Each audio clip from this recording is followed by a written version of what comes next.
want to start off with an apology. If Deacon Bill or I missed any of you with the water, we apologize. Let us know. We'll be sure to make up for that. It's interesting to see people as you come down the aisle sprinkling, especially when they realize that both Bill and I like to use an abundance of water. A little bit. You'll see people like, duck, or cover themselves, and then you'll see other people that are kind of leaning into it. Baptism does strange things to us. That sense of, yeah, I want more. And then there's those people who are like, ooh, no, not yet, not ready. That duck and cover or dive into.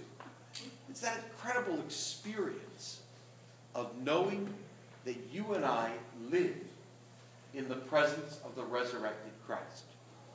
Now, I love this scene in the gospel because it kind of challenges the way you and I, and certainly I live today.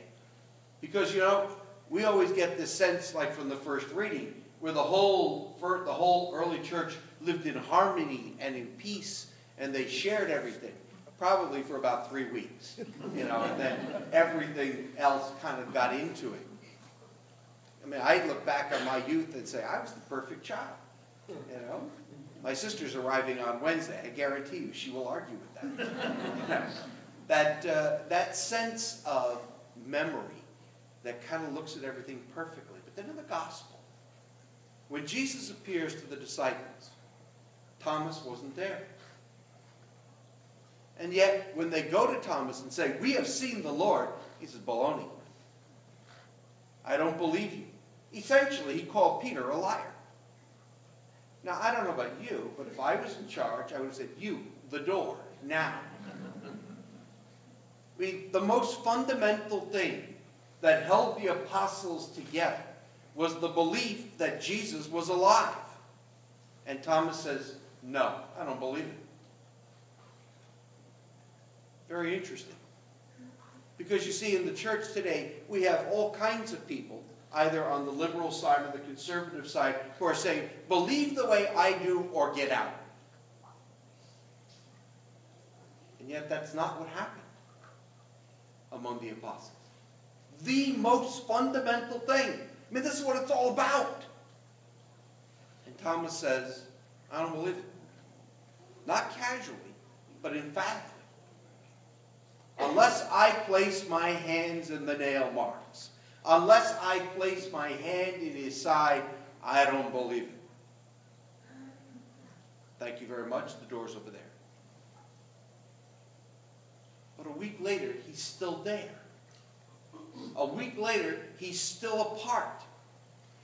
A week later, he is still there when Jesus appears again and invites him to believe. That sense of the community of the church is so profound and present right from the very beginning. I think the early apostles understood that what Jesus was inviting us to, what Jesus called them to, was not a destination, but a journey. Faith is not a place where we arrive. It's a journey we embark on. Back in 1993, when World Youth Day was held in Denver, I took several hundred kids from the Diocese of Columbus, Ohio, out to Denver. There's nothing like a 40-hour bus ride to build that sense of community. I slept on the floor in the aisle of the bus, and in the middle of the night, I woke up with somebody's sock right here. It just does something to you. But in that trip, and in the 26-mile walk from Denver out to the park, there's that sense of we are on a pilgrimage. And along the way, we discuss what's this about. Why do we believe this? Why is this all important to us? We all know the story of the disciples on the road to Emmaus, and how they wrestled with what does it mean. And Jesus didn't tap them on the shoulder and say, hey, guys, you're going the wrong way. Here's the answer, go back. He walked with them 7 miles in the wrong direction before they finally understood it. It's the journey. It's a pilgrimage. As we were getting ready to go to Columbus, the person that I was working with, my boss, the director of youth ministry, he and I would tell the kids, look guys, it's a pilgrimage. So when things get tough, and if the plumbing isn't working right, or the bed's not as comfortable as you'd like, or maybe there is no bed, remember, it's a pilgrimage. And that became our recurring theme. So when I complained about that sock in my face, somebody on the bus yelled out, hey, Father Roy, it's a pilgrimage. Yeah. So, we are invited, by virtue of our baptism, to journey together, not to arrive at a place of faith. Here it is. Here's the answers. We've got it all. Carved in stone, this one. But rather to engage in a journey. And during that journey, we are constantly in a conversation about what does it mean for us to believe. The key thing, as it was for Thomas in today's gospel, as it was for the Christians in the early church, is that the community, the bond, the koinonia, the Eucharist that we become, the Eucharist that we share, binds us together to journey together, to discover together, to believe together. It's in that we come to an awareness of the presence of the resurrected Christ in our midst. We journey as a community. We journey together as a people, united in faith, sharing a common commitment to build together the awareness of the kingdom of God.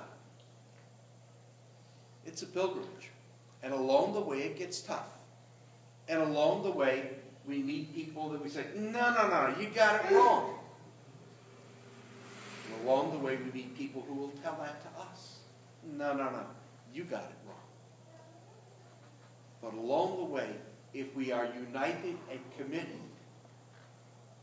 to a sense of common discipleship, like Thomas, who doubted, like Thomas, who believed, like Peter, who called him to faith, like the early Christians, who shared all that they had, not because it was some type of political communism, but because if God has given us all, we share all. We are on a pilgrimage, individually and together, a journey that takes us ultimately to the awareness that Jesus Christ is risen and the kingdom of God is now.